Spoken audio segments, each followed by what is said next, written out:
¿Qué dirección le da? ¿Cómo lo emplea? Bien, comencemos diciendo qué entendemos nosotros por signo. Normalmente, signo nosotros entendemos aquello por lo cual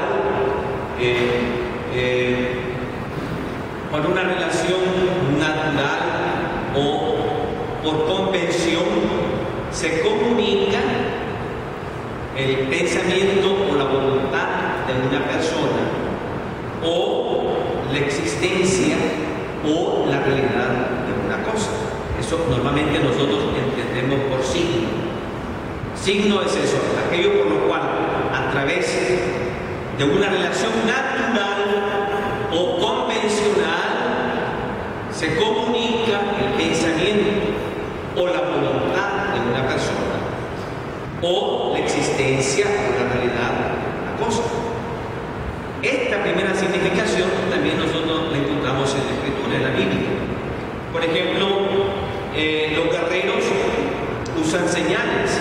Dice, por ejemplo, Jueces 20:38, ahí se nos narra que los guerreros israelitas convinieron un signo. Dice, cuando nosotros levantemos la humareda como señal en la ciudad, vamos a atacar. Es un signo profesional. Señal también litúrgica de las trompetas en Macabeos 4:40. Dice ahí en la Escritura que los israelitas se pusieron de acuerdo cuando oyeran como señal las trompetas, ellos iban a elevar una oración al cielo.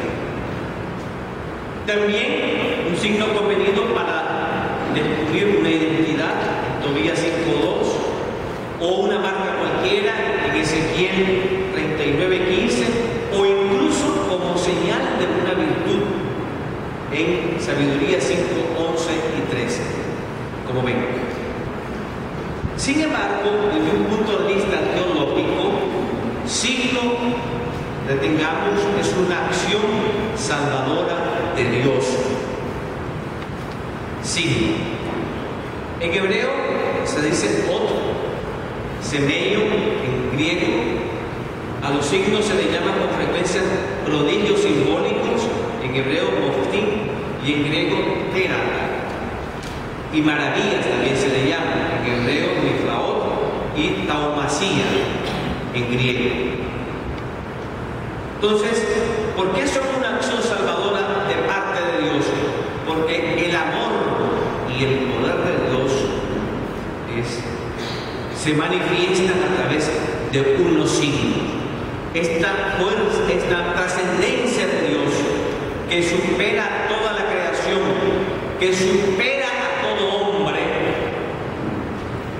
su acción, su significación es de su poder y de su fuerza, la realiza a través de signos. Dios, que es el Todopoderoso, el que nos supera aquí, el que no está aquí en medio de nosotros, se significa, se comunica con los hombres, comunica su poder y su amor a través de signos. Entonces, por esta razón, nosotros vemos entonces que milagros, debido a esta eficacia que tienen y a este carácter extraordinario, ocupa un lugar privilegiado en estos prodigios, en estas maravillas. Ocupa un lugar privilegiado porque es la manera como Él muestra su poder y cómo muestra su amor.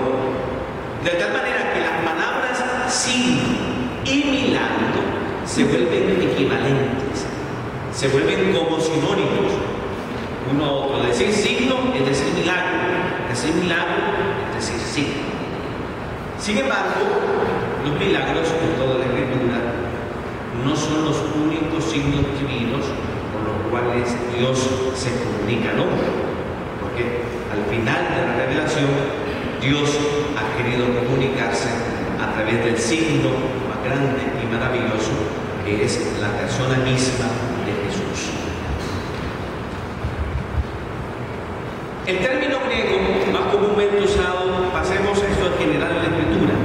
Detengámonos ahora, vamos reduciendo.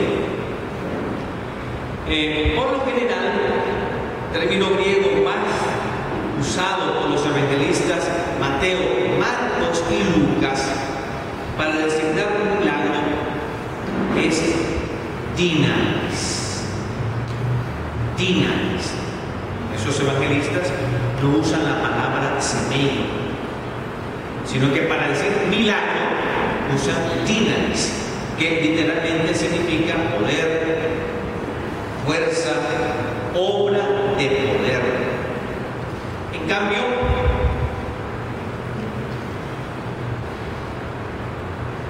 Juan, el evangelista Juan, por su parte, no emplea ni una vez esta palabra dinamis, sino que habla más bien de signos. Cuando aparecen milagros, cuando aparece una acción del poder maravilloso del Señor Jesús, que es un milagro, él le llama signo.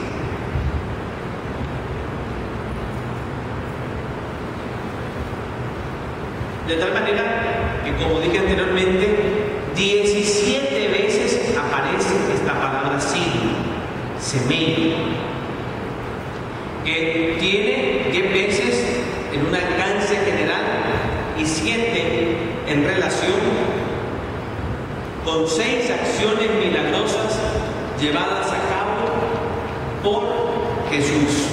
De las 17 veces que aparece la palabra signo, semei, 10 veces tiene un alcance general y 7 en relación con 6 acciones milagrosas llevadas a cabo por Jesús. Entonces, inmediatamente, seguramente, nos podemos nosotros preguntar, ¿y por qué esta diferencia? ¿Por qué esta diferencia lingüística entre los evangelios sinópticos, Mateo, Marcos y Lucas y San Juan?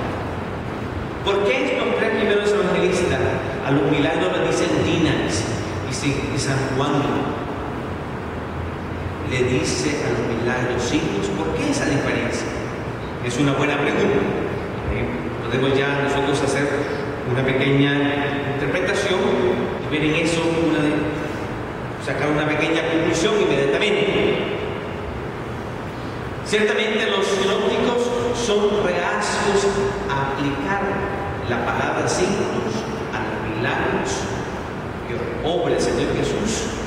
¿Acaso nosotros podríamos pensar por un eco histórico, una actitud histórica que tuvo Jesús delante de los judíos? Es una actitud histórica que tuvo el Señor Jesús de reserva, de no querer usar este signo, esta palabra. Probablemente hay aquí que, como el famoso secreto mesiánico, donde Jesús imponía silencio, los demonios ponía silencio a los que eran curados. Hay ahí una intención, probablemente hay ahí el eco de una actitud histórica del Señor Jesús. También aquí probablemente esta reserva que tienen estos evangelistas de no decirle a los milagros signos, sino que decirle dinamis. ¿Hay en ellos un eco, acaso, de una actitud histórica del Señor Jesús de reserva? ¿Por qué? Porque ya en el Antiguo Testamento se presenta que el pueblo de Israel tentó al Señor pidiéndole signos. La palabra signos aparece sobre todo en el libro del Éxodo. Aparece con mucha frecuencia y la palabra signos en medio otro aparece. Entonces ahí aparece esa actitud de parte de los judíos de poner a prueba a Dios, al Señor, a través de signos. Dame signos, manifiesta signos. Esta actitud el Señor Jesús la rechaza. No va a tentar a Dios como hizo el pueblo de Israel. 10 veces, dice el libro de Números. 10 veces le pusieron a prueba. Dice en Números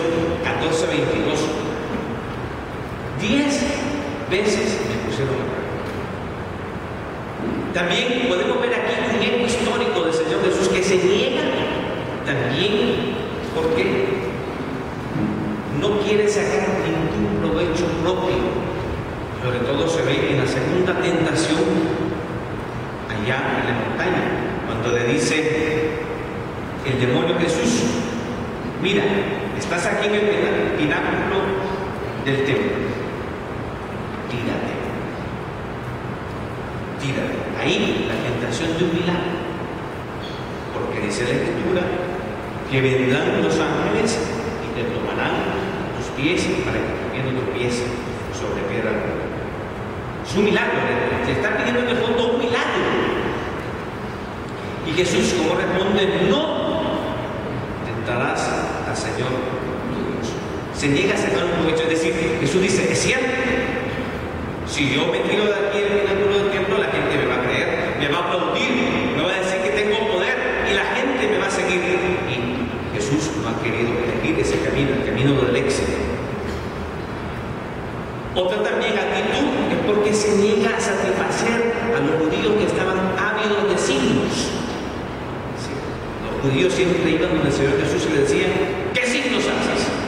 Demuestra, ¿qué signos haces? Pablo dice en su carta: los judíos piden signos, los griegos piden sabiduría. Es el sentido religioso del signo, del milagro, porque a través del milagro, a través del entendido de esta manera, malamente, hablando rápidamente, pues el milagro es fácil de manipular. Fácilmente uno no va tras el Señor de los milagros, sino que va detrás de los milagros del Señor. Uno busca muy rápidamente no al Señor de los milagros, sino a los